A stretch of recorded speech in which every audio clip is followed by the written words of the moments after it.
Dear students, I am teaching you your chapter number 10, that is measurement of distance and motion. In this chapter, I am going to teach you today the SI unit of length. The SI unit of length is meter. As I have already told you, millimeter is a convenient unit for measuring the thickness of a coin, diameter of a thin wire, etc. यानी millimetre भी length की एक unit है जो कि किसी भी coin यानी सिक्के की जो मोटाई है या फिर किसी बहुत पतले वायर की का जो डायामीटर है उसको मेज़र करने के लिए मिलीमीटर जैसे बहुत ही छोटी जो स्मॉलेस्ट यूनिट है लेंथ की उसको यूज़ किया जाता है. And here is some relationship between various units of length are given below in this your book. That is 1 kilometer is equal to 1 meter. 1 kilometer is equal to 1000 meter. 1 meter is equal to 100 centimeter. 1 centimeter is equal to 10 millimeter and 1 meter is equal to 1000 millimeter. These are some relationships between various units of length are given. And here is example that Mohan's house is 3250 meter from his school. Express this distance in kilometer. यानी Mohan's house जो distance है school से वो दिया हुआ है 3250 metre. इसको हम किलोमीटर में कैसे कन्वर्ट करेंगे? तो you know very well that 1 kilometre equal to 1000 metre. So distance is equal to 3250 divided by 1000 is equal to 3.25 kilometre. कैसे हम कन्वर्ट करते हैं मीटर को किलोमीटर में, ये इस एग्जाम्पल में बताया गया है जैसा कि मैंने भी आपको बताया. Then how to we measure correct, यानी correct measurement of length. Correct measurement हम कैसे करेंगे किसी लेंथ की? Devices for measuring length. कुछ एक डिवाइसेस हैं जिससे हम लेंथ को मेज़र करते हैं और किसी भी ऑब्जेक्ट को मेज़र करने के लिए उसकी एक्यूरेसी बहुत ही ज़्यादा ज़रूरी है. आप इमेजिन कर सकते हैं कि अगर टेलर अच्छे से सही तरीके से मेज़रमेंट एक्यूरेट मेज़रमेंट नहीं लेता तो क्या होगा? आपने शर्ट बनवाया अपने साइज़ का और वो हो जाएगा आपके पापा को. To make accurate measurement we need a proper measuring device. So accurate measurement के लिए हमें प्रॉपर मेजरिंग डिवाइस की भी ज़रूरत पड़ती है. And the choice of the measuring device depends on, किस पे डिपेंड करता है इस डिवाइस की choice? The size of the object to be measured, यानी उस ऑब्जेक्ट की साइज़ जिसको मेज़र करना है. द शेप ऑफ ऑब्जेक्ट, जिस ऑब्जेक्ट को मेज़र करना है उसका शेप क्या है. एंड कितनी एक्यूरेसी के साथ ये ऑब्जेक्ट हमारा मेज़र करता है. तो ये 3 चॉइसेस हैं जिसके ऊपर डिपेंड होता है मेजरिंग डिवाइस, यानी जिस चीज़ से हम मेजर करने जा रहे हैं इन तीनों चीज़ों पर वो डिपेंड करता है. ओके स्टूडेंट्स,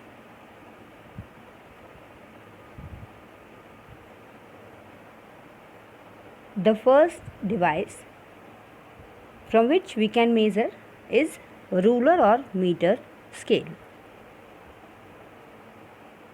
रूलर या मीटर स्केल ये पहली डिवाइस है जिससे हम चीज़ों को मेज़र कर सकते हैं और इसके लिए ये एक ज़रूरी है कि चीज़ें स्ट्रेट हों. ऑब्जेक्ट स्ट्रेट होगा, बिल्कुल सीधा होगा, तभी मेजरिंग जो स्केल है मीटर स्केल इससे मेज़र किया जा सकता है. ठीक है. The another device is measuring tape. अगर कोई चीज़ कर्व्ड है या स्ट्रेट है, दोनों ही चीज़ों को ये जो मेजरिंग टेप है ये मेज़र कर सकता है. किसी पर्सन का चेस्ट मेज़र करना है ना, या फिर किसी बॉक्स की साइड को मेज़र करना है, ये सारी चीज़ें मेजरिंग टेप से पॉसिबल हैं।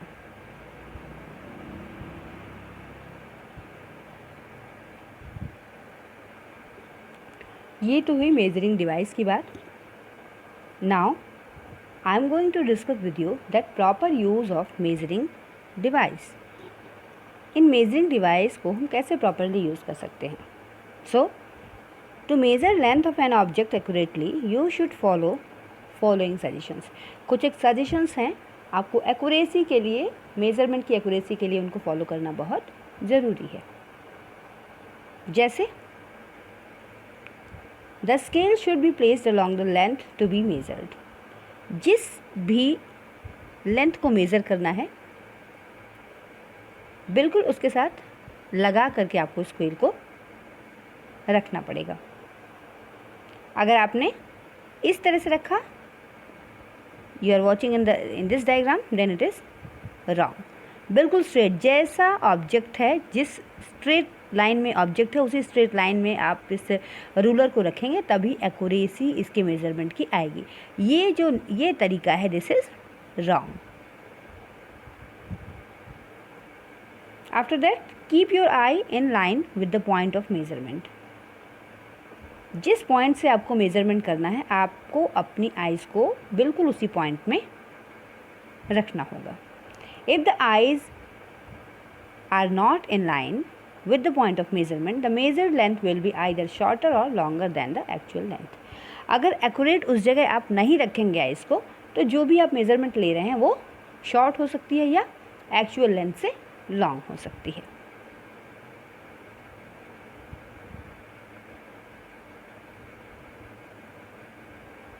The last step that we have to keep in our mind, that is, do not start measurement from the worn out or damaged end of the scale। यानी अगर scale का शुरुआती portion damaged है तो आप उस scale से measure नहीं करेंगे। अगर आप करते हैं तो आपकी एक्यूरेसी डिस्टर्ब हो जाएगी, एक्यूरेट लेंथ आपकी ऑब्जेक्ट की नहीं आएगी। देन ऐसे केसेस में आपको क्या करना है, वही स्केल यूज़ करिए, बट जहाँ से the actual length of the object is equal to the difference between the reading at the 2 points. First reading is this and second reading is this. इन दोनों के बीच का जो रीडिंग होगी वही एक्यूरेट इसकी लेंथ होगी, मेज़रमेंट होगी इस ब्लॉक की। ओके, ये एग्जाम्पल देखते हैं। While measuring the length of a knitting needle, the readings on the scale are 3.0 centimeter and 33.1 centimeter. What is the length of the needle? यानी जो शुरुआती रीडिंग है वो क्या है, स्टार्टिंग रीडिंग जो है that is 3 centimetre, and second reading यानी जो लास्ट जहाँ पर पॉइंट आ रही है निडल की स्केल पर वो है 33.1 सेंटीमीटर। तो लेंथ ऑफ द निडल निकालने के लिए हमें क्या करना पड़ेगा, जो लास्ट रीडिंग है उसमें से फर्स्ट रीडिंग को हम माइनस करेंगे, तो ये जो रीडिंग आएगी that will be length of the needle. Okay, now come to the point, what is motion. Look around, what do you see. Means अगर आप अपने आसपास देखते हैं तो आपको क्या दिखाई पड़ता है। आप बहुत सारी चीज़ें देखते हैं, जैसे a row of houses, large trees, small plants, animals, many other things. बहुत सारी चीज़ें आपके आसपास हैं जो आप देख सकते हैं।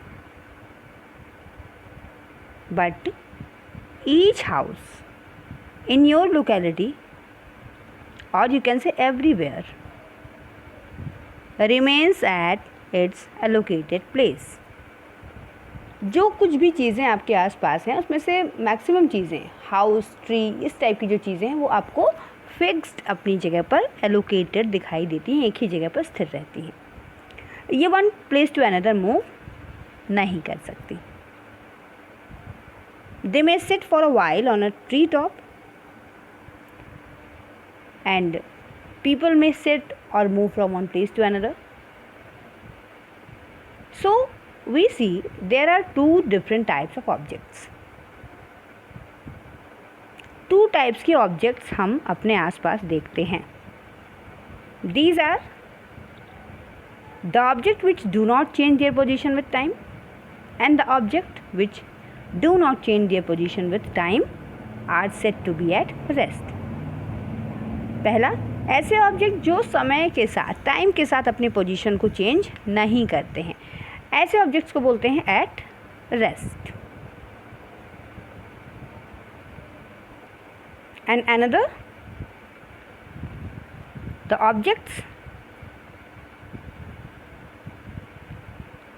Which change their position with time. ऐसे ऑब्जेक्ट्स को हम क्या बोलेंगे?